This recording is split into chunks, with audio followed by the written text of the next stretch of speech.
আসসালামু আলাইকুম সুপ্রিয় দর্শক, আশা করছি সবাই অনেক অনেক ভালো আছেন, সুস্থ আছেন। আমি জাকিয়া সুলতানা পাঁচবিবি থেকে বলছি। চারিদিকে আমের সমারোহ চলছে, আর তারই মধ্যে আমের আচার করার হুকুম এসেছে। করে নিচ্ছি আমের ফালি আচার। খোসাসহ এই ফালি আচারটা খেতে অসম্ভব মজার। একবার খেলে আপনি অন্য সব আচার বাদ দিয়ে এই আচারটাই বারবার খেতে চাইবেন। এর জন্য লাগবে একটু পরিপুষ্ট আম, যেগুলোর আঁটিটা একটু শক্ত হয়েছে। আমটা এরকম ফালি ফালি করে কেটে নিয়েছি, আর তার মধ্যে আমি নুন হলুদ দিয়ে একটুখানি সেদ্ধ করে নিয়েছি। দিয়ে দিলাম এলাচ, দারুচিনি, আর এখন একটা কড়াইয়ের মধ্যে সর্ষের তেল দিয়ে দিচ্ছি। আর এখানে 5 ফোড়ন, জিরা কিছুটা ভেজে নিব, হালকা করে ভেজে নিয়েছি এখানে। আর এগুলো গুঁড়ো করে নিতে হবে। তো এখানে আমি আমের আচারের সঙ্গে এলাচ, দারুচিনি মিশিয়ে দিয়ে সর্ষের তেল দিয়ে এখানে সামান্য একটু 5 ফোড়ন দিয়ে দিব।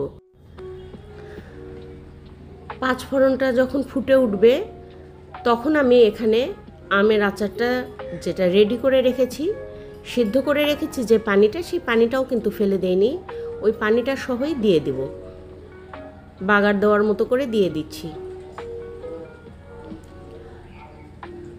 কারণ আমটাও অল্প সিদ্ধ করে নিয়েছি, আরও একটু যাতে নরম হয়। দিয়ে দিলাম কয়েকটা শুকনো ভাজা মরিচ। আর এখানে বাড়িতে মশলা রেডি করে রেখেছিলাম, এর সঙ্গে সামান্য একটু 5 ফোড়ন দেওয়া আছে, সরিষা ভেজে দেওয়া আছে, লবণ ভেজে দেওয়া আছে, শুকনো মরিচ ভেজে দেওয়া আছে, জিরা ধনে ভেজে দেওয়া আছে। তো এরকম করে আচারের মৌসুমে আমি বেশি করে মশলা রেডি করে রাখি, আর এই মশলাটাই সব আচারে কিংবা চাটনিতে দিয়ে খেতে খুবই ভালো লাগে। তো মশলাগুলো দিয়ে আমি হালকা হাতে মিশিয়ে নিচ্ছি, দেখতেই পাচ্ছেন। বন্ধুরা, যারা এতক্ষণ সঙ্গে আছেন, ছোট্ট করে একটা লাইক দিয়ে আমার ভিডিওটা কন্টিনিউ করতে পারেন কিন্তু।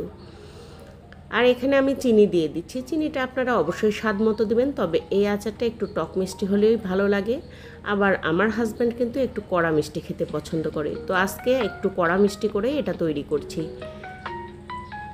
চিনিটা দিতে হবে আমের মিষ্টত্ব বুঝে।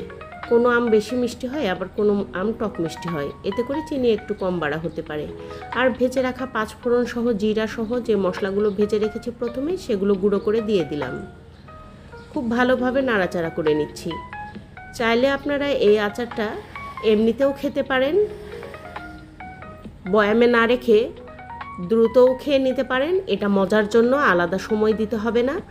আবার চাইলে এই আমটা মজিয়ে রোদে শুকিয়ে খুব ভালো করে তেল দিয়ে বয়ামে করে সারা বছরের জন্য সংরক্ষণ করে রাখতে পারেন, সেটা একান্তই আপনার অপশন।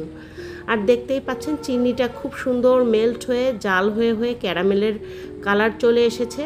আর আচারটা খুব সুন্দরভাবে, এই যে দেখতেই পাচ্ছেন, আমি বারবার দেখাচ্ছি গ্রেভিটা ঘন হয়ে গেছে, তো এই পর্যায়ে নামিয়ে নিয়েছি। তো বন্ধুরা, এই ছিল আমার ছোট্ট একটা আচারের রেসিপি। আজকের আচারগুলো কিন্তু বয়ামে রাখবো না, এগুলো খেয়েই শেষ করবে সবাই 7 দিনের মধ্যে।